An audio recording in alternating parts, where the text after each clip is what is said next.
25th February 2022, The Hindu editorial active agent, सक्रिय agent, the use of PMLA against Nawab Malik requires strict judicial scrutiny. जो money laundering act है यानी राशि शोधन अधिनियम, prevention of money laundering act, उसको रोका जाना, राशि शोधन को रोकने का अधिनियम, शोधन मतलब सफाई करना, लॉन्ड्रिंग, इस एक्ट का जो यूज है नवाब मलिक के खिलाफ, इसको बड़े जजों यानी कोर्टों के द्वारा ध्यानपूर्वक देखा जाना चाहिए, स्ट्रिक्टली, कि ये कैसे इस्तेमाल हो रहा है पीएमएलए का नवाब मलिक के खिलाफ. Maharashtra's Minister of Minority Affairs and Skill Development and Nationalist Congress Party leader Nawab Malik is the second minister in the Maha Vikas Aghadi alliance to be arrested by the Enforcement Directorate. Maharashtra के जो minister हैं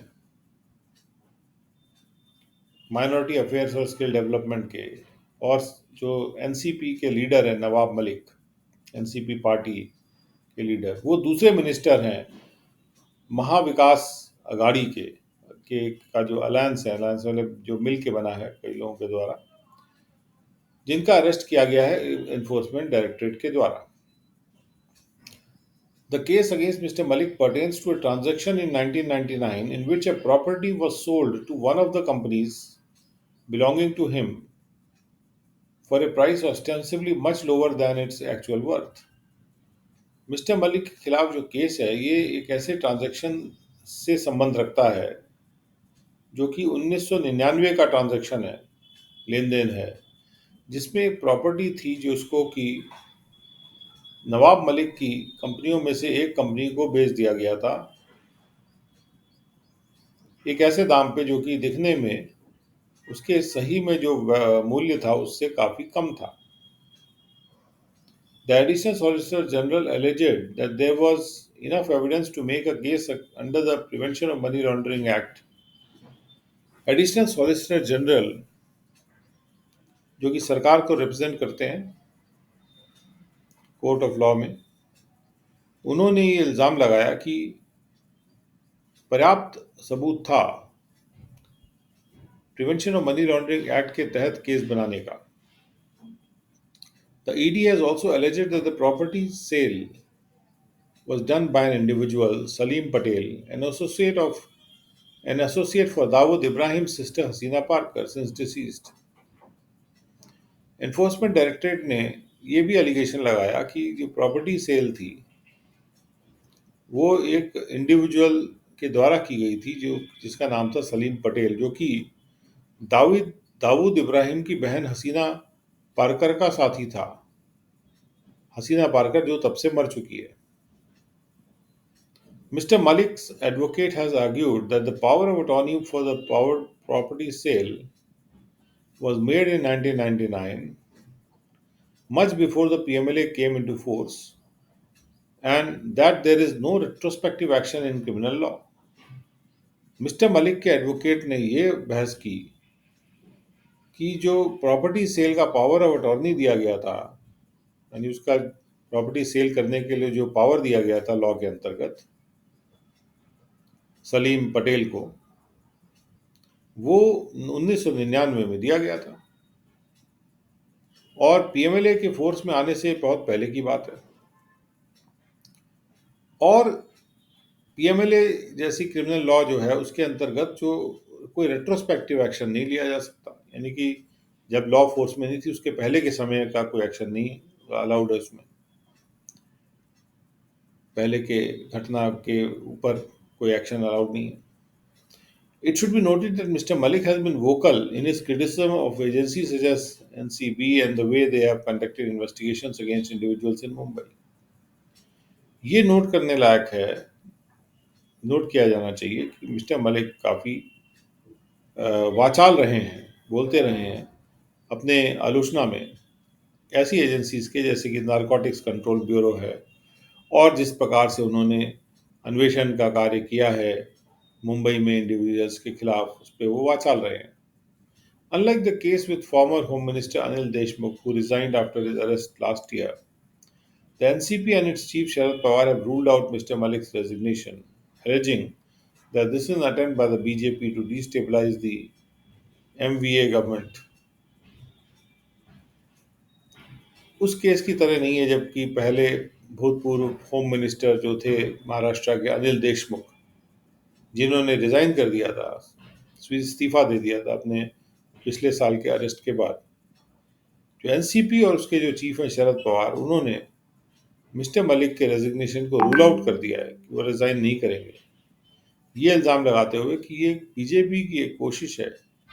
कि MVA government यानी महा विकास Aghadi alliance की जो government है उसको डिस्टेबलाइज किया जाए, उसको अस्थिर किया जाए। It is for the courts to find if there is merit in ED's case against mister Malik. तो ये कोर्ट्स को पता लगाना है कि कोई मेरिट है कि नहीं है ईडी के केस में मिस्टर मलिक के खिलाफ। It has to be it has to do so quickly as this has become yet another political slugfest between the ruling coalition and the BJP। और कोर्ट को ये काम जल्दी कर लेना है क्योंकि ये एक तरह का राजनीतिक पत्थरबाजी होने लगी है रूलिंग कोalition और बीजेपी के बीच में। But there have been several instances where the PMLA has been used by the government at the center as a weapon to target politicians from the opposition, their relative and activists recently। लेकिन कई ऐसे instances रहे हैं जिसमें कि PMLA का इस्तेमाल किया गया है गवर्नमेंट के द्वारा, सेंटर पे जो गवर्नमेंट है उसके द्वारा एक हथियार के रूप में उन पॉलिटिशियंस को टारगेट करने के लिए जो कि ऑपोजिशन के पॉलिटिशियंस हैं, और उनके रिश्तेदारों को और उनके और भी सक्रिय कार्यकर्ताओं को टारगेट करने के लिए इस्तेमाल किया गया है। The PMLA was enacted in 2002 in line with India's global commitment to combat money laundering, particularly related to crimes involving drugs and narcotics।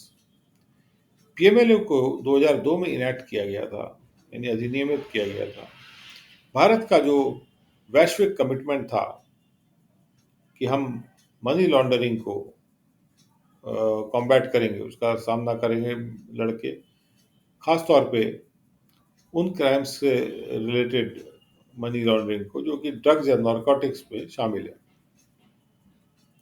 But as petitions filed in the Supreme Court against the draconian use of the Act have pointed out, the ED conducted 1,700 raids and investigations in 1569 cases in the last decade, but could obtain convictions in only 9 cases। लेकिन जैसे petition जो supreme court में file किए गए हैं इस act के, इस अधिनियम के बहुत ड्रैकोनियन यूज के लिए, ड्रैकोनियन मतलब जो इनह्यूमन यूज के लिए बहुत ही दर्दनाक इस्तेमाल के खिलाफ जो फाइल किए गए पटिशन्स, घोर इस्तेमाल के लिए के खिलाफ जो फाइल किए गए पटिशन्स, उन्होंने पॉइंट आउट किया है कि जो ईडी ने 1700 रेड कंडक्ट किए थे और 1569 केसों में इन्वेस्टिगेशन किया पिछले दशक में, लेकिन केवल 9 केस में उन कन्विक्शन प्राप्त कर पाए वो। This suggests that the agency is using the offences scheduled in the PMLA in an over broad sense without limiting itself to the chief purposes of the act। और ये बात ये सुझाती है कि जो ईडी यानी जो एजेंसी है वो उन ऑफेंसेस को जिनको कि पीएमएलए में शेड्यूल में डाला गया है कि इन ऑफेंसेस के खिलाफ एक्शन लिया जा सकता है पीएमएलए के तहत, उस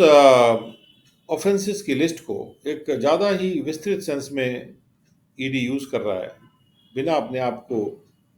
जो मुख्य पर्पस था एक्ट का उस पर सीमित करते हुए।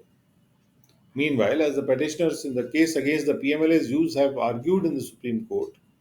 taking recourse to the act should not be arbitrary, vague, and fanciful, and the court must weigh in whether the near blanket powers given to the ED for search, seizure, and attachment of assets in several cases are justifiable। और इसी बीच में जैसा कि petitioner जो case के हैं, PMLA के use के खिलाफ जो पेटिशनर्स हैं, उन्होंने भी बहस की है सुप्रीम कोर्ट में कि इस एक्ट का इस्तेमाल, रिकोर्स टू द एक्ट, इस एक्ट का जो इस्तेमाल करना आर्बिट्रेरी है, बिना किसी कारण के या बिल्कुल सफाई ना होते हुए, साफ साफ थॉट ना होते हुए, या इमेजिनेशन से नहीं करना चाहिए, कल्पनात्मक रूप से नहीं किया जाना चाहिए। और कोर्ट को ये तौलना बहुत जरूरी है कि क्या जो एक तरह से करीब करीब ब्लैंकेट पावर दे दिए गए हैं ईडी को, सर्च करने के, सीजर करने के और एसेट्स को अटैच करने के कई केसों में, क्या ये जो ब्लैंकेट पावर है पूरे कंप्लीट पावर्स हैं, या क्या ये जस्टिफाइबल है, यानी कि होने चाहिए क्या इतने blanket power? Russia NATO problem, Russia की NATO problem, Putin seems unwilling to engage to address Russian security concerns. Putin, ऐसा प्रतीत होता है कि वो बिल्कुल अनिच्छुक हैं कि वो दूसरों से बातचीत करें रशिया के सिक्योरिटी कंसर्न्स को, सिक्योरिटी की चिंताओं को संबोधन करने के लिए। Russia's unjustifiable incursion into Ukraine following weeks of military troop buildup on their shared border has drastically raised tensions in the region, with broader ripple effects across the world, particularly for NATO countries and others with strategic connections to the two nations. Russia ने जो गलत तरीके से Ukraine में invade कर दिया, incursion कर दिया, मतलब प्रवेश कर लिया, घुस गए जबरदस्ती, मिलिट्री ट्रूप बिल्डअप जो हो रहा था कई हफ्तों से, उसके बाद उनके शेयर्ड बॉर्डर पे उसने बहुत ज़्यादा तरह से बढ़ा दिया टेंशनों को रीजन में, उस क्षेत्र में। और इसके और भी विस्तृत रिपल इफेक्ट, यानी छोटी छोटी वेव्स दूर तक जा रही हैं पूरे दुनिया भर में, खासतौर पे नाटो कंट्रीज़ के लिए और दूसरे देशों के लिए जिनके की रणनीतिक कनेक्शंस हैं इन दो नेशंस के साथ। Reports said that several Ukrainian cities, including capital Kyiv, came under attack on Thursday morning, even as the UN Security Council held an emergency meeting to stop the invasion. ये report आ रही थी कि कई Ukraine की के शहर, जिसमें कि कैपिटल कीव भी शामिल है, उन पे आक्रमण हो गया था थर्सडे मॉर्निंग को। जैसे यूएन सिक्योरिटी काउंसिल ने अभी एक इमरजेंसी मीटिंग ही की थी कि इस इन्वेजन को रोकने के लिए। US President Joe Biden and the NATO and European Commission leadership vowed to impose severe sanctions on Russia. US president Joe Biden और नाटो और यूरोपियन कमीशन की लीडरशिप ने ये शपथ ली कि वो रशिया पर बहुत जबरदस्त सैंक्शन लगाएंगे। This round of sanctions will overlay prior economic penalties imposed on Russian entities and individuals close to the political leadership, and they are expected to include cutting off top Russian banks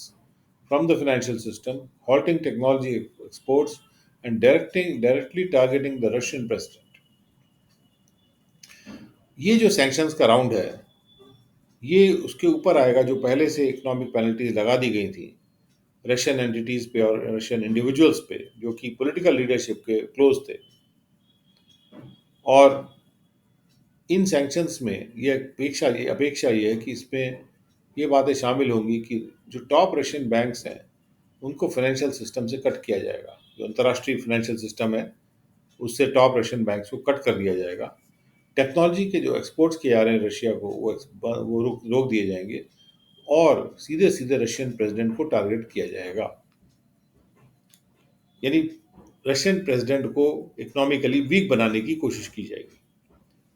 तो sanctions का मतलब financial sanctions है, वित्तीय sanctions. Moscow can hardly be surprised at this backlash, for it has shown little sympathy towards the idea of engaging diplomatically on the Ukraine question to address Russian security concerns. तो Moscow मुश्किल से ही surprise होगा, चकित होगा। Moscow को तो पता ही है कि ये बैकलैश आएगा, ये वापसी आक्रमण आएगा। क्योंकि उसने बहुत कम सिंपैथी सहानुभूति दिखाई है कि दूतों के माध्यम से या डिप्लोमेटिक माध्यम से एंगेज किया जाए यूक्रेन के क्वेश्चन पे रशिया की सिक्योरिटी की चिंताओं को संबोधित करने के लिए. Ever since Russia began amassing troops on the Ukrainian border, US, NATO, and Europe have sought to press the diplomatic solutions. जब से रशिया ने ट्रूप्स को इकट्ठा करना शुरू कर दिया था अपने यूक्रेन के बॉर्डर पे, तो यूएस, नाटो, यूरोप ने हमेशा उन्होंने ये कोशिश किया कि वो डिप्लोमेटिक सॉल्यूशंस के लिए प्रेस करेंगे. This includes direct US Russia negotiations and French president Macron's meeting with mister Putin. और इसमें यूएस रशिया के सीधे नेगोशिएशंस और फ्रेंच प्रेसिडेंट मैक्रॉन की जो मीटिंगें हुई थी मिस्टर पुतिन से, वो भी शामिल है. While the sense of frustration in Western capitals over Mr. Putin's intractability and aggression are palpable, and the use of severe sanctions stemming from that is a strategic inevitability, it is unlikely that the prospect of escalating violence and a devastating toll on human life and property in Ukraine can be ruled out until Mr. Putin's broader questions on NATO are answered. जबकि जो frustration का sense है western capital में, वो frustrate हो रहे हैं कि यानी कि जो भी उनके मंसूबे हैं वो पूरे नहीं हो रहे हैं, तो परेशान हो रहे हैं वो, क्योंकि मिस्टर पुतिन जो है वो इंट्रैक्टेबल है, नहीं उनको कब्जे में नहीं दिया जा सकता, उनको किसी भी तरह से वो उनके हत्थे नहीं आ रहे हैं, उनके उनके उनके द्वारा वो बिल्कुल भी बदल नहीं रहे हैं, बदले नहीं जा पा रहे हैं. और मिस्टर पुतिन जो एग्रेसिव हो रहे हैं उसके ऊपर इंटरेक्टिबिलिटी और एग्रेशन की वजह से जो फ्रस्ट्रेशन है वेस्टर्न कैपिटल्स में, ये काफ़ी साफ दिख रहा है, पैल्पेबल, यानी कि छू के समझा जा सकता है या देखा जा सकता है. और सीवियर, बहुत तीव्र सैंक्शंस का इस्तेमाल जो कि इस बात से निकल के आ रहा है कि भी पुतिन इतने इंटरेक्टेबल और अग्रेसिव हो गए हैं, तो उससे जो तो बहुत तीव्र जो सैंक्शंस निकल के आ रहे हैं इससे, वो एक रणनीतिक रूप से एक होना ही होना है, उसको हटाया नहीं जा सकता, इनएविटेबिलिटी है वो. फिर भी ये मतलब ये सैंक्शन तो लाने लाने हैं, लेकिन उसके बावजूद भी वायलेंस जो बढ़ रहा है, उसका जो बढ़ते वायलेंस का जो प्रॉस्पेक्ट है और इसका जो बर्बाद कर देने वाला ह्यूमन लाइफ और ह्यूमन प्रॉपर्टी पर जो नुकसान होने वाला है, उसको रूल आउट नहीं किया जा सकता है जब तक कि मिस्टर पुतिन के जो ब्रॉडर क्वेश्चन है नाडो के विषय में वो आंसर किए जाए. आप भले ही सैंक्शन लगा दें, लेकिन जब तक आप मिस्टर पुतिन के जो विस्तृत क्वेश्चन है नाटो के बारे में वो आंसर नहीं करेंगे, तो ये जो वायलेंस है और ये जो ह्यूमन लाइफ एंड प्रॉपर्टी का नुकसान होने वाला है, ये आंसर नहीं किया जा सकता है, मतलब ये अवॉइड नहीं किया जा सकता है, रूल आउट नहीं किया जा सकता है. यानी कि कुछ हद तक जिम्मेदारी नाटो के पास भी है कि भाई जो हो रहा है नाटो भी उसके लिए जिम्मेदार है. At the heart of his fears is the prospect of Ukraine joining NATO and NATO troops potentially stationed at the border with Russia. जो पुतिन के फियर्स हैं उसका हार्ट पे यानी उसके सेंटर पे ये है कि आगे का प्रोस्पेक्ट कि यूक्रेन कहीं जो नाटो ना ज्वाइन कर ले और नाटो की जो आर्मी है वो आगे जाके पूरे रशिया के बॉर्डर पे स्टेशन ना हो जाए. NATO's historical record of its penchant for expansionism has likely fueled such insecurities. NATO का जो हिस्टोरिकल रिकॉर्ड रहा है कि उसकी जो एक्सपेंशन करने के लिए जो उसका उसका पेंचेंट है, नहीं कि वो बहुत उसके अंदर एक उन्माद है एक्सपैंड करने का, एक जोश है एक्सपैंड करने का, वो ऐसी इनसिक्योरिटी को और भी फुल करता है, उसकी संभावना रहती है.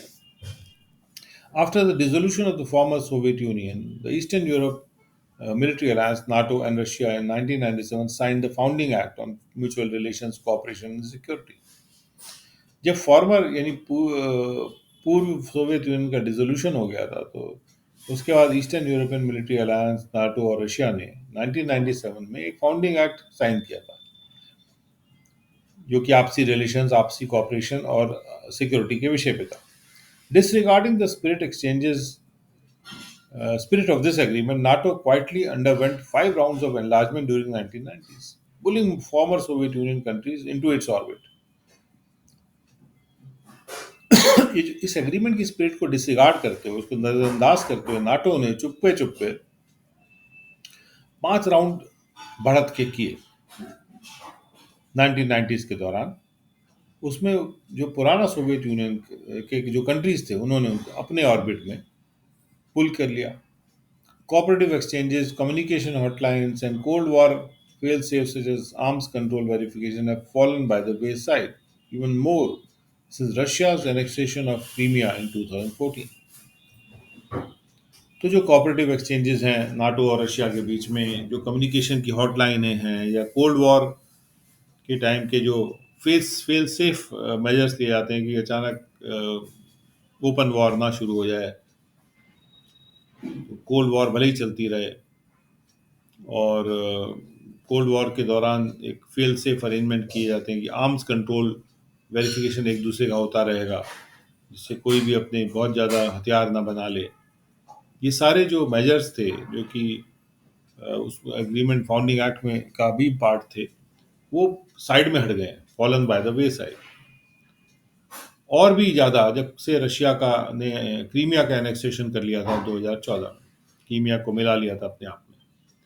It may be the case that owing to Mr. Putin's failure to develop Russia into an economic powerhouse that naturally attracted neighboring countries and international capital to itself, partly explains Moscow's deflection of attention to strategic questions relating to NATO and Russia's territorial integrity. ये भी हो सकता है कि क्योंकि mister Putin fail हो गए हैं कि वो रशिया को एक इकोनॉमिक पावर हाउस में डेवलप कर सकें, और इसकी वजह से ऐसा इकोनॉमिक पावर हाउस में डेवलप कर सकें जो कि प्राकृतिक रूप से नेबरिंग कंट्रीज को आकर्षित करे और इंटरनेशनल अंतर्राष्ट्रीय कैपिटल को भी आकर्षित करे अपने तरफ। ये जो फेलियर है, ये पार्टली एक्सप्लेन कर सकता है कि मॉस्को ने क्यों दिशा बदल दी है अपने अटेंशन की, कि अब वो जो स्ट्रेटेजिक क्वेश्चंस हैं, जो रणनीतिक क्वेश्चंस हैं नाटो से रिलेशन में और रशिया की टेरिटोरियल इंटेग्रिटी के रिलेशन में, वो उठा रहा है। But unless Western nations give assurances to Mr. Putin that NATO will not seek to relentlessly expand its footprint eastwards, Moscow will have little incentive to return to the negotiating table. लेकिन जब तक कि ऐसा ना हो कि western Nations आश्वासन दें मिस्टर पुतिन को कि नाटो ये कोशिश नहीं करेगा कि वो लगातार अपने फुटप्रिंट को ईस्ट की तरफ एक्सपैंड करता जाए, मॉस्को के पास बहुत कम इंसेंटिव रहेगा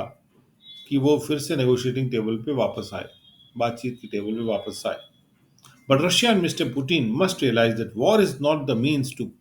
पीस एंड सिक्योरिटी। रशिया और मिस्टर पुतिन को ये बात एहसास करना जरूरी है कि वॉर कोई शांति या सुरक्षा का तरीका नहीं है, शांति या सुरक्षा की तरफ ले जाने वाला तरीका नहीं है।